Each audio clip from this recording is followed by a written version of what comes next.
Let's turn to the travel ban. A week ago, when you were asked if the travel ban had gone too far, you said this is a question for the courts to decide. They're in the middle of doing that right now.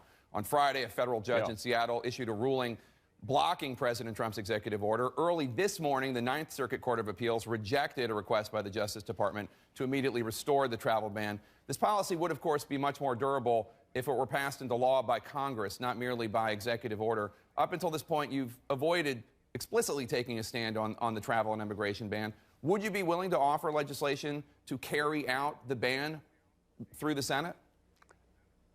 Well, I don't know that that's necessary. I mean, the courts are going to decide whether the executive order the president issued is valid or not, and we all follow court orders. The administration is following the court order, as I understand it, and the courts will ultimately determine the validity of it. Let me just say, I think proper vetting is important to the American people, but there's a fine line here between proper vetting and interfering with the kind of travel or suggesting some kind of religious test, and we need to avoid doing that kind of thing. Do you worry that the sweeping travel ban, as it's been described by many of your Republican colleagues, too broad?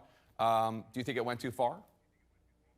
Well, the administration was modifying some of it already, and we'll see where it ends up. The courts are going to determine whether the initial executive order, as it was issued, is valid.